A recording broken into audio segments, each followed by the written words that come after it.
ఎవరికి ఓటేయాలనుకుంటాన్రో ఎవరికి పదవి ఇవ్వాలనుకుంటాన్రో పక్కా ఎరకైంది మాకు. పార్టీలు జెండాల కంటే గసొంటి మనిషినే మీరు కాయి చేస్తున్నారని తెలిసిపోయింది. మరి గాళ్ళు ఎవరో చెప్తాం కానీ ఫస్ట్ హెడ్లైన్ చూడుర్రి. కోతులను గెదిమినోళ్ళకే సర్పంచ్ ఓట్లు, గట్లున్నాయి మళ్ళా పల్లెళ్ళ పాటలు. కొండాపూర్లో కాపాడిండ్రు 36 ఎకరాలు, కబ్జా ఇడిపించిన ఇలువ 3600 కోట్లు.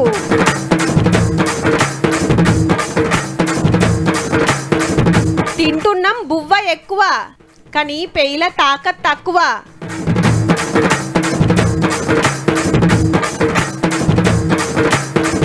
ఆటో ఎక్కిన ఆంధ్ర సర్కార్ గిరాకీ తెప్పిస్తారట బరాబర్.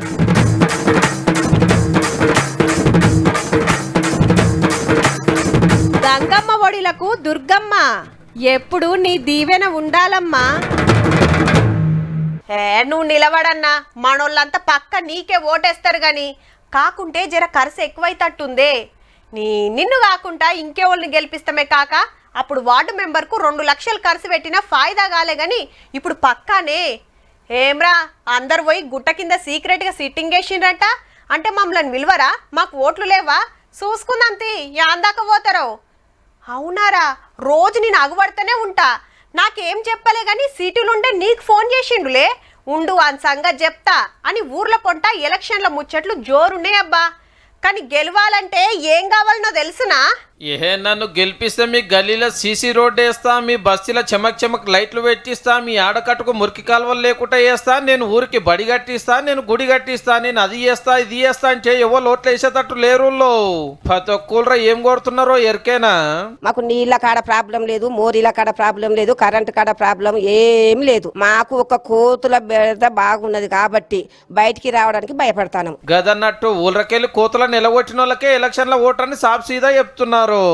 ఓటింగ్ కు డబ్బులు పెట్టని అవసరం లేదు, స్వచ్ఛంగా కోతులను ఒకటి ఏదన్నా చర్య తీసుకొని పంపిస్తే. ఎన్నికలలో మాకు ఎవరైతే కోతులను బెడద లేకుండా చేస్తామని వాగ్దానం చేస్తారో వారికి మేము ఓట్లు కూడా కోతులు పట్టిస్తేనే మేము ఓట్లు ఇస్తాం లేకపోతే లేదు అనే విధంగా ఇప్పుడు గ్రామం లోపల వచ్చేసింది అందరికి. అవు మరి ఏ ఊళ్ళో చూడు కోతుల మందలే గుంపులు మోపై సుక్కలు చూపిస్తున్నాయి.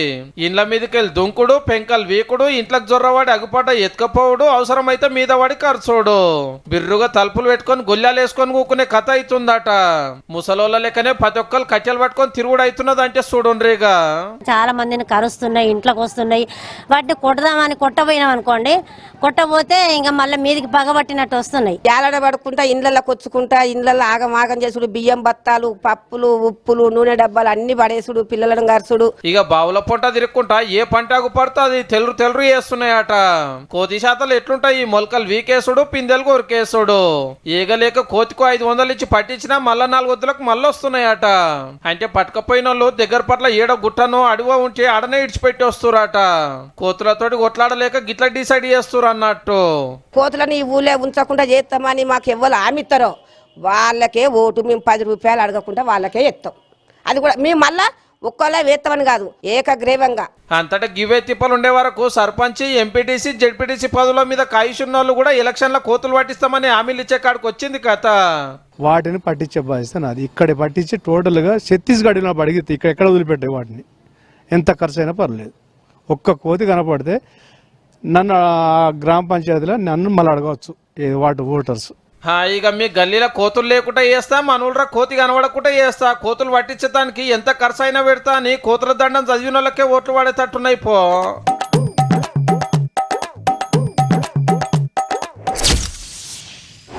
అమ్మో హైడ్రానా అని అదురుకున్నారు అప్పట్లా.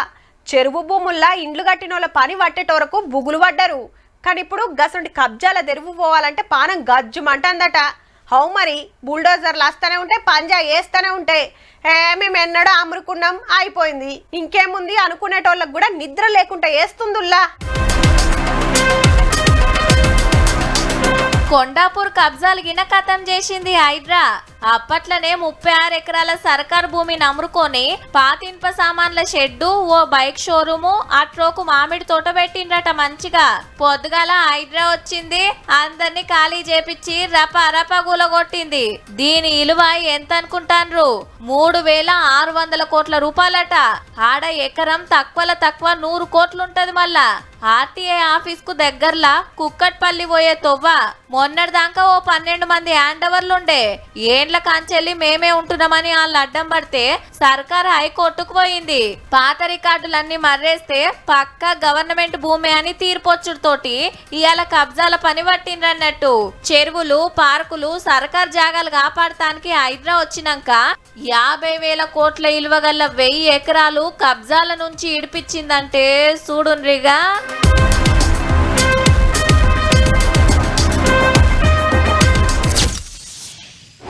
టైం ఎంత అవుతుందంటే గాడారంలోనో ఫోన్లోనో చూసి చెప్తాం.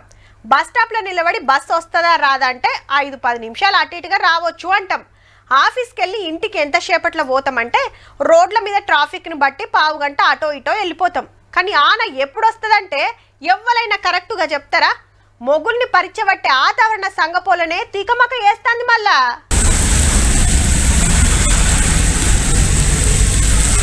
పట్నంలో ఇవాళ గమ్మతుందబ్బా. ఓ కాడెండా ఓ కాడ ఆన. పొద్దాక సురుకులు మాపటిల్చి ఇనుకులు. ముత్తెమంతా సేపు పడ్డది, ఎమ్మటే గెరువిచ్చింది. పండుగున్నదానేమో 3 రోజులు తాతీలు తీసుకొని మళ్ళా చాలు చేసింది. అల్పపీడనం చేయబట్టి వాతావరణం గిట్ల మారిందట. పొడిబారిన వాతావరణం అనేది చాలా జిల్లాల్లో కొనసాగుతున్నప్పటికీ కూడా కొన్ని జిల్లాల్లో మేఘకృతమైనటువంటి వాతావరణంతో పాటు అప్పుడప్పుడు కురిసేటువంటి జల్లులు అనేవి కూడా ఉండే అవకాశం కూడా కనిపిస్తుంది. 10 రోజులు మోతాదానలు ఉంటాయట. అయితే మనకు ఏర్పడలే గాని ఏడాది మొత్తంలో పడాల్సిన ఆనకంటే ఎక్కువే పడ్డదట హైదరాబాద్ లా. 366 రోజుల కాల పరిమితి తీసుకుంటే ఎంత వర్షపాతం అయితే మనకు వస్తుందో అది అంత వర్షపాతం అనేది ఈ యొక్క 4 నెలల వ్యవధిలో మనం సిటీకి రావడం అనేది ఒక రికార్డు కింద చెప్పొచ్చు. ఉస్మాన్ సాగర్, హిమాయత్ సాగర్ గేట్లు మల్లోపారు ఎత్తుడితోటి మూసీ నది రువ్వడి పెరిగింది. మన మీది రాష్ట్రాల్లో పెద్ద ఆనలు పడే కోపుందట. ఆ నీళ్లు కిందికి నూక్కొస్తాయి కాబట్టి ముందే ఈడ గేట్లు తీసి పెట్టిర్రు అన్నట్టు. ఆదిలాబాద్, కరీంనగర్ జిల్లాల్లో మంచిగానే పడ్డది. మెదక్ జిల్లాలో మంజీరా నదిలో 2 సిక్కబడితే గిట్ల కాపాడిండ్రు.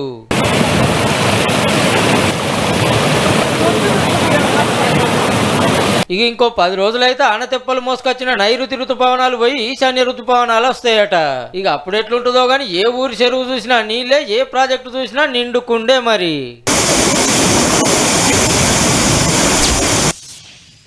పండుగ పూట బండ్లు కార్లు మంచిగా కడిగి బొట్టు పెట్టి దండలేసి పూజలు చేసి నిమ్మకాయలు దొక్కిచ్చి ఆ ఫోటోలు స్టేటస్లో పెట్టుకుర్రబ్బా చాలా మంది. కొందరైతే యాటలు గిన కోసిండ్రు. దినా మనం తిరిగే రథమాయే, ఏడాది కోపారి శాంతి చేయాలిగా. మరి అట్లనే మెకానిక్లు, పానలు, పనిముట్లకు, పోలీసులు తుపాకులకు పూజలు చేసిండ్రు. దేశమంతా జరిగింది గిదే గాని ఈ కాక పూజ తీన్మర్దానికి వచ్చిందబ్బా. ఎందుకో చూడుర్రి మళ్ళా.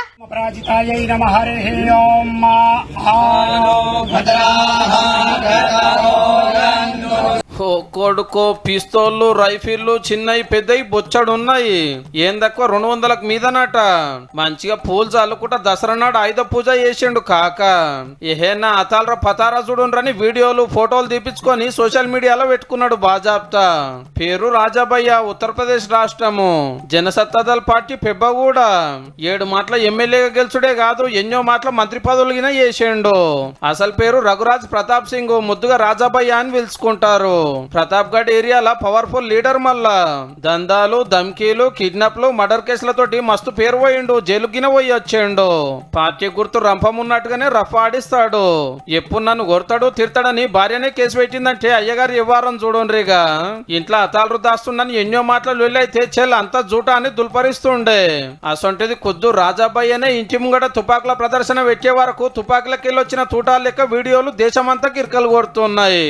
సీనియర్ ఎమ్మెల్యే కాబట్టి ఒక్కదానికే సర్కార్ లైసెన్స్ ఇస్తుంది. గట్లనే ఉంటే 2 కూడా ఉండొచ్చు, కానీ 100ల కమానము.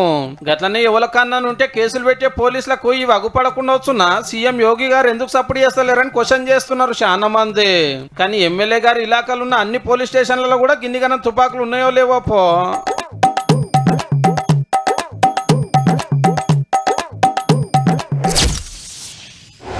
అరే 1/2 డజన్ రుమాల్ రోటి తిన్నావు గారా, మళ్ళా బిర్యానీ అంటావేమ్రా? ఏ లేదు మామ, ఇంకో 1/2 డజన్ తిన్నా ఆఖర్లా ఇంత బువ్వ తినకుంటే నాకు తిన్నట్టే అనిపించదురా. అబ్బా మస్తు ఆకలి అవుతుంది. గా హోటల్లా మంచిగుంటది, అన్నం తిందాం పారా. నీకెన్ని మాటలు చెప్పాలనే, గీ పండ్లు తింటే కడుపు నిండుతుందా? మంచిగా తట్టి నిండా బువ్వ పెట్టుకొని తినాలే గాని నువ్వేందమ్మా గట్ల చేస్తావు? ఆఖర్లింత పెరుగు బువ్వ తినిపి పిల్లగానికి మంచిది అంటుంటారు. అయితే బువ్వ తచ్చాడు తాకత్ పిడికడన్నట్టే ఉందట కథ. 167 వాళ్ళు అన్నమే తింటున్నమాట మనము. అందులో పిండి తప్ప ఇంకేం ఉండదాయే. పోని కూరలన్నా మంచిగా తింటున్నామా అంటే తెల్లన్నం కలర్ మారితే చాలు అన్నట్టు మీద మీద కలుపుకొని బుక్కలు పెడుతున్నాం. ఇట్లయినాక ఇక పెయ్యికి తాకతేడికెళ్ళి వస్తుంది. పబ్లిక్ పానాలో మంచి షెడ్డలు అరుచుకునే ICMR సర్వేలో తేలిందట తెలంగాణలో ఎట్లున్నది. ఆకుకూరలు పండ్లు ఫలాలు నెరి తక్కువ తింటున్నమాట. బాడీకి ప్రోటీన్లు విటమిన్లు సరిపోనందక షుగర్లు బీపీలు గుండె నొప్పులు. దేశంలో 168 మంది గిట్లనే కాలం చేస్తున్నారు అంటే చూడండిగా. మళ్ళా పెయ్యాల్సుడు లేకపోయే చెమట తీసుడు లేదాయే. ఇకేమున్నది కొవ్వు పెరిగి అడ్డమైన రోగాలు మోపు కాబట్టి. ఇంకా ఈ నడుమ ఇంట్లో తినుడు తక్కువ, బయట తినుడు ఎక్కువ. అడ్డమైన నూనెలు కల్తీ సౌదాలు సూపులకు ముద్దుగున్నాయని గుమ్మితే కడుపు ఖరాబు. అదే సర్వేలో ఇంకేం తేలిందంటే దేశంలో 115 మంది సిగరెట్లు బీడీలు తాగుతుంటే అందులో పల్లెటూరులే ఎక్కువనట. మందు తాగేటోళ్ళు కూడా 115 మందేనట.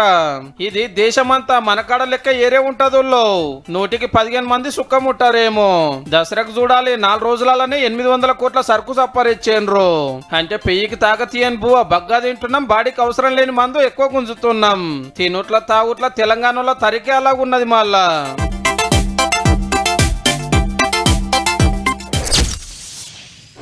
మీరెన్నన్నా చెప్పుర్రబ్బా, చంద్రబాబు సార్ అంటే చంద్రబాబు సారే. టెక్నాలజీ వాడాలన్నా పబ్లిసిటీ వేసుకోవాలన్నా ఆంధ్ర సీఎం సార్ తర్వాతనే ఇంకెవ్వలైనా. మీటింగ్ పెట్టిండనుకో ఎన్ని కెమెరాలు పెట్టిస్తాడో తెలియదు కానీ బొమ్మ మాత్రం సూపర్.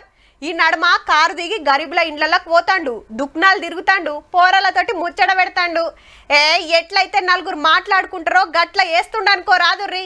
ఇంతకు ఇయాల్టి ముచ్చట ఏందంటే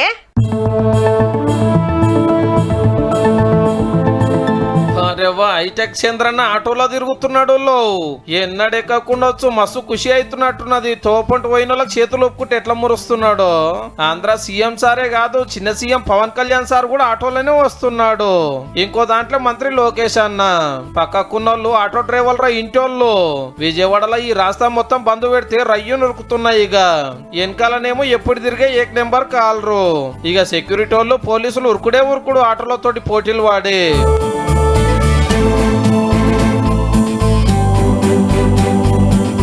మీటింగ్ కాడికి రాగానే ఆటో దిగి పవన్ సారు లోకేష్ సార్ పైసలు ఇచ్చారు కిరాయి కింద. ఇంతలోనే చంద్రబాబు సారు వచ్చే ఇక స్టేజ్ మీదకి పోగానే మనిషికో కాకి డ్రెస్ ఇస్తే మురుసుకుట్టేసుకున్నారు ముగ్గురు కూడా. మరి మీటింగ్ ఆటో వాళ్ళ కోసం పెట్టింది. ఒక్కొక్కరికి 15,000 రూపాయలు, మొత్తం 436 కోట్ల రూపాయలు డ్రైవర్ల అకౌంట్ లో లేచినందుకే ఈ సంబురాలు. 2,90,000 మందికి ఫాయిదా అవుతుందట. మరి ఓజీ సినిమా చూశారు, దసరా పండగ చేసుకున్నారు. ఆటో డ్రైవర్ల పండగ రోజులో ఈ రోజు ఉన్నాం. ఇది పాత పథకమే. వైసీపీ వాళ్ళ 15,000 ఇస్తే వీళ్ళు ఇంకో 5,000 ఎక్కువ ఇస్తున్నారు. ఆడోళ్ళకి ఫ్రీ ఆర్టీసీ బస్సులు పెట్టిరు కదా ఆంధ్రాలో కూడా. వీళ్ళకి తక్లీఫ్ కాకుండా ఇకమత్ చేస్తాము అన్నాడు సీఎం సారు. ఒక యాప్ తయారు చేస్తాం, మీకు నేరుగా బుకింగ్లు వచ్చేట్టుగా చేస్తాం. ఆటో డ్రైవర్ సంక్షేమ బోర్డు ఏర్పాటు చేస్తాం, అందులో మిమ్మల్ని మెంబర్లుగా పెడతాను. ఎప్పుడు పనేనా 4 రోజులు అట్లా పోయి రావాలని టూర్లకు బయలుదేరుతుంటారు కొందరు. గుళ్ళు గోపురాలు తిరుగుతారు, ప్రాజెక్టులు చూస్తారు, జలపాతాలు పోతారు, కొండలు గుట్టల మీద ట్రెక్కింగ్ పోతారు. రాత్రిపూట క్యాంప్ ఫైర్ పెట్టి ఆటపాటలతోటి ఖుషి అవుతారు. ఎక్కువ దూరం ఓను వీలు కాకుంటే పట్నంలో ఉండేటోళ్లకు హైదరాబాద్లో తిరగాల్సిన జాగాలు బొచ్చడున్నాయి. ఇక అసలు ముచ్చట ఎంత చూడుర్రి.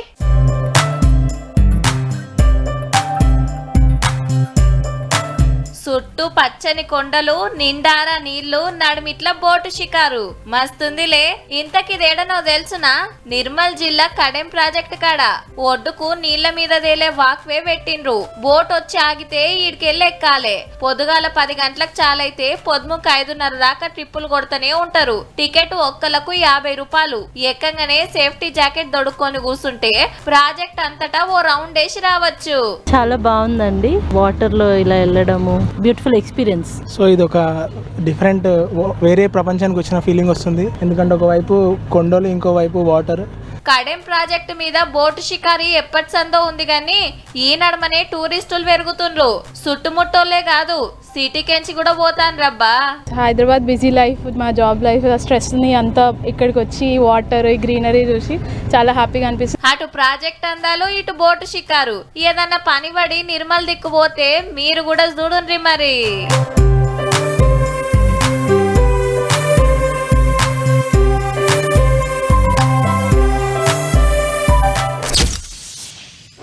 అబ్బా పండుగ అప్పుడే అయిపోయిందా అనిపిస్తుందిలే. 9 రోజులు బతుకమ్మ ఆటలు, 9 రోజులు దుర్గమ్మ పూజలు. పొద్దుముఖంగా బతుకమ్మలు వేరిచి ఆడకట్టుకున్నోళ్ళంతా సప్పట్లు కొట్టుకుంటూ ఆడిరి. అటు మండపాల కాడ భక్తి పాటలు, భజనలు, కోలాటాలు, అన్నదానాలు. 11 రోజులు తృప్తిగా కొలుసుకొని చెరువుల కాడికి బయలుదేరిండ్రు.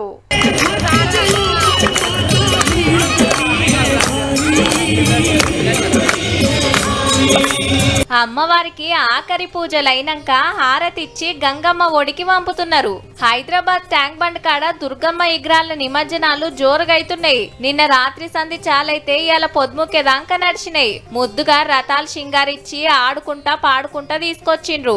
పట్నం చుట్టూరా 10,000 విగ్రహాలు పెట్టిండ్రట ఈ తాపకు. దగ్గర పట్ల చెరువులున్నోళ్ళటు కడమోళ్ళు హుస్సేన్ సాగర్ కు లైన్లు కట్టిండ్రు. ట్యాంక్ బండ్ మీద 10 క్రేన్లు పెట్టి ఏడ తక్లీఫ్ కాకుండా సౌలతులు చేసిండ్రు. 11 days ఎలా అయిపోయినా అసలు మాకు తెలియట్లేదు. నిన్ననే స్టార్ట్ అయింది, ఇవాళనే అయిపోయినట్టు అనిపించేస్తుంది మాకు. ప్రతి ఆడపిల్లలో దుర్గమాత ఉంటుంది, ప్రతి కన్యలో మన వైష్ణవదేవి మాత ఉంటుంది. అందుకే ఈ 9 రోజులు అమ్మవారిని మళ్ళీ కన్యలని చాలా పూజ చేస్తారు. అంటే నమ్మకం ఏంటంటే ఏది అనుకుంటే జరుగుతుంది అమ్మవారి దగ్గర, అందుకే అందరు చేసుకుంటారు. అయితే సరూర్ నగర్ చెరువు కాడ నిమజ్జనం చేస్తుంటే క్రేన్ ఇట్లా గాల్లెక్లేసింది. అటు దిక్కు పడ్డది కాబట్టి ఎవ్వలకేం కాలేదు. క్రేన్ ఆపరేట్ చేస్తోళ్ళు కొత్తోళ్ళట, అనుభవం లేకపోయే వరకు గిట్లయింది. ఊర్లల్ల సుత మా సంబురంగా చేసిండ్రు.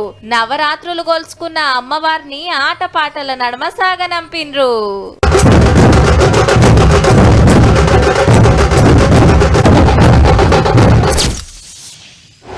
దేశంలో పేదరిక నిర్మూలన కోసం తమ ప్రభుత్వం చిత్తశుద్ధితో పనిచేస్తుందన్నారు. కూడు గూడు గుడ్డ అందరికీ కల్పించడమే తమ ప్రథమ కర్తవ్యమన్నారు. ఎన్నో పథకాలు ప్రవేశపెట్టినందువలన పేదరికం గణనీయంగా తగ్గినట్టు వెల్లడించారు.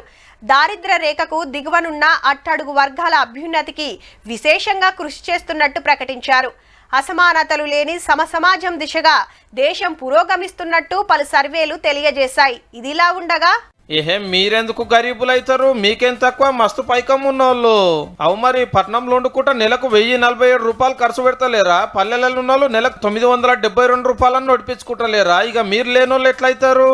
ఓ మేం కాదు, ఖుద్దు దేశం పెద్ద బ్యాంకే చెప్పింది. అంటే సిటీలు ఉంటోళ్ళు రోజుకు 47 రూపాయలు, ఊళ్ళరాళ్ళు ఉన్నోళ్ళు 32 రూపాయలు ఖర్చు పెట్టిరంటే వీళ్ళు పేదోళ్ళ కిందికి రారన్నట్టు.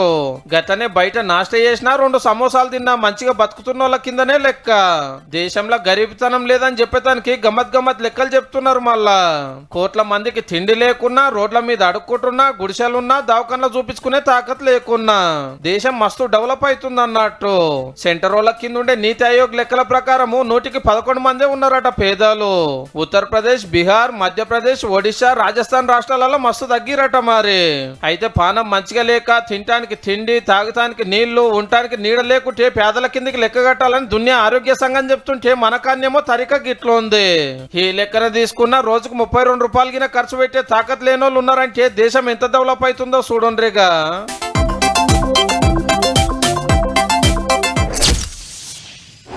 మా చెల్లె పెండ్లుందని పిలిస్తే చుట్టాలు దోస్తులు ఆ పూటకొచ్చి నిలబడి పోతారు.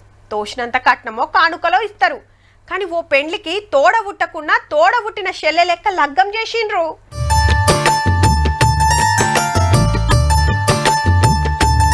ఈ చెల్లమ్మ పెండ్లికి జవాన్లే పెండ్లి పెద్దలు. హిమాచల్ ప్రదేశ్ లా ఏడాది కింద తోడబుట్టిన అన్న గెట్టుకాడ జీవిడిస్తే చెల్లె కోసం ఇంతమంది అన్నలొచ్చిండ్రు. ఆటపాటల నడుమ మండపానికి ఎదురుకొచ్చి దగ్గరుండి పెండ్లి కార్యం జరిపించిండ్రు. అంతేకాదుల్లో అందరు కలిసి ఆడవిళ్లకు కట్నం పెట్టిండ్రు. కొంత పైకం ఫిక్స్డ్ డిపాజిట్ చేసి ఒప్పజెప్పిండ్రు. నా లగ్గానికి అన్న లేకపాయని కండ్లల్లో నీళ్లు తీయకుండా మా తోబుట్టువని ఇల్లు తోడైండ్రు. సోషల్ మీడియాల వీడియో చూసి జవాన్ల పెద్ద మనసుకు జేజేలు వలుకుతున్నారంతా. ఆర్మీ అంటే గెట్టుకాడ కావలి కాసుడే కాదు, పబ్లిక్ మంచి చెడ్డల్లా మేముంటామని గిట్ల సాటింపేసిండ్రన్నట్టు.